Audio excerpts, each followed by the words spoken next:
Hey everyone, and welcome to my guide for P5S, Pandaemonium, Abyssos, the 5th Circle Savage. This video talkthrough will go through all the major mechanics to help you understand and clear the first floor of the Abyssos Savage tier. Before we start the fight, there's a few preparations we need to do. You can place the way markers like you see here in this diagram, divide the group into 2 light parties, and also assign clock spots for everyone in the group. The fight will begin with a Sonic Howl, which will be light raid by damage on the entire party. Next, the boss is going to use Ruby Glow, which will do moderate raid by damage and set up reflective ruby walls across the stage. Immediately after, the boss will use Topaz Stones, which will spawn some Topaz crystals on the ground along with some poison crystals. Throughout the fight, when the Topaz crystals explode, they'll reflect off of the ruby walls and blow up the entire encapsulated area that it's inside. To resolve this mechanic, first find the 2 quadrants that do not have the Topaz crystals. Afterwards, you can go to any of the quadrants that do not have a poison puddle in the very corner. Be careful of the expanding poison puddles. Venomous Mass is an AoE tank buster on the main tank that leaves a bleed and the physical vulnerability up debuff.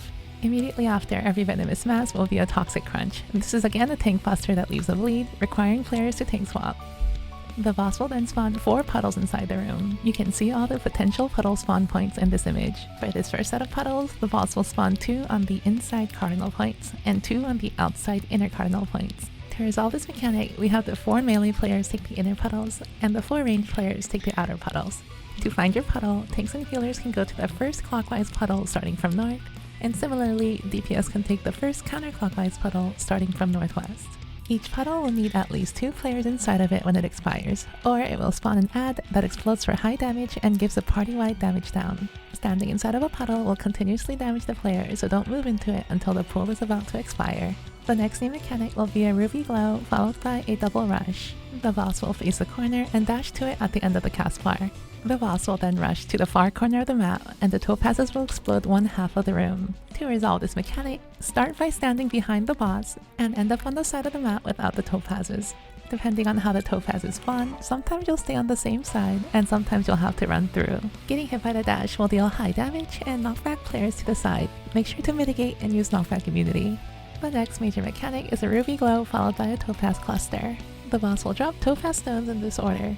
He'll first drop 2 stones on opposite corners, then drop 2 stones on the other 2 corners. Third, he'll drop a stone on 3 of the 4 quadrants, and lastly, drop a stone on 3 more quadrants. The stones will explode in the same order that he placed them. To resolve this mechanic, I recommend going to the edge of the arena so you can see the whole stage.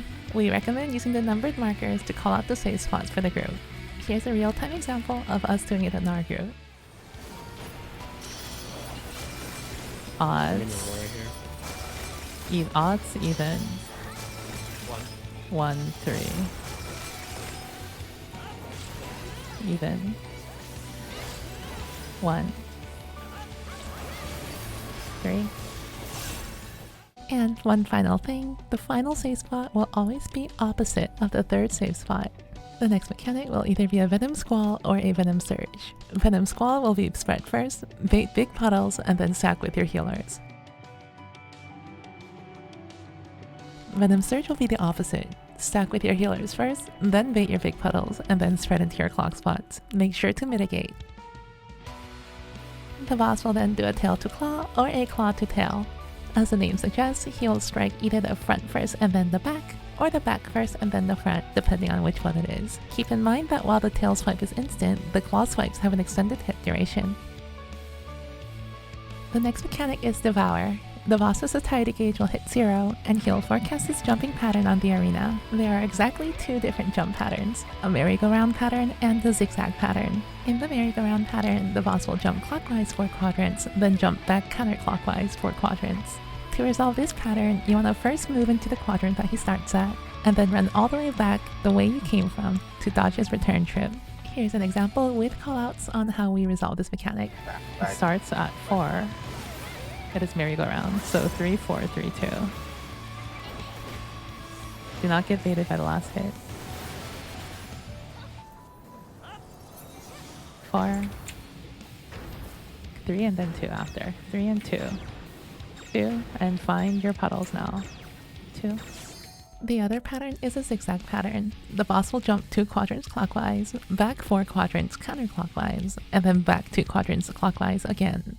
To resolve this one, you'll want to find his first jump spot, start opposite from it, then loop around into it once his second jump goes off.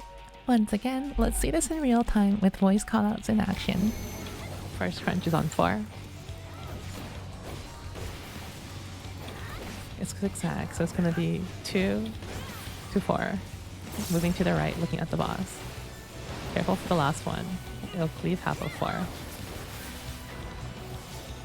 2 4. Careful for the last hit. Find your tower now. One more hit. One more hit here. And one final tip. Try to run around the inside of the arena like you see in our clips. Running around the edge will risk you getting clipped by the massive AoEs. There's a lot going around in this section, as well as throughout the entire fight. For a more detailed guide that goes over each mechanic much more in depth, please check out the text guide at genly.co/P5S, which has raid plans, second monitor cheat sheets, a plain English timeline, and much more. After the jumps, the boss will spawn 4 puddles on the inside of the arena. To restore his satiety gauge and not die, you'll need to leave 1 puddle underfilled to spawn an add-on purpose, which the boss will eat happily. Do note that the underfilled puddle will shoot an extremely heavy-hitting split damage AoE on the closest target. To resolve this mechanic, we have the Group 1 DPS take the west puddles, Group 2 DPS take the east puddles, the off-tank involve the south puddle by themselves, and the remaining tanks and healers all take the north puddle. After the devour, we'll see combinations of previously already seen mechanics happen throughout the fight. The next mechanic will be a ruby glow and a venom pool. Venom pool will target both healers for a shared stack. You'll notice that when the arena is divided in half, one half will have 3 topaz crystals and the other will just have 2. Find and go to the half that has just 2. If you drop a healer stack on the topaz, it will turn into a poison crystal, making that half of the arena safe. We have group 1 stack on the crystal closer to the middle wall and group 2 stack on the crystal closer to the outer edge. Remember that as long as a healer stack hits the topaz, you can stand in the orange danger circle. The boss will then jump to a corner and cast either Searing Ray or Raging Claw. Searing Ray will reflect off the wall, so you want to run to the side opposite of him. Raging Claw will not reflect, so you want to be behind him. The last major mechanic is a ruby glow into Venom Squall. You want to first go to the 2 cardinals without the poison. Group 1 will go to either north or west, and group 2 will go to either south or east. Once you're at your cardinals, first dodge the topaz explosions and then spread for Venom Squall. You can use this diagram for your spread positions, using the poison and the open space as your relative anchors. After the spreads go off, make sure to take a step back to bait your puddles, and then everyone should meet up with your healer at mid for the stack. The next major mechanic will be a second set of puddles. Resolve this with your role partner like at the beginning of the fight. Make sure to dodge the tail and claw mechanic afterwards. The last newish mechanic will be another ruby glow with healer stacks. Just like before, we need to neutralize the topaz stones with the healer poisons. This time, instead of just 1 quadrant having 2 stones, there will be multiple.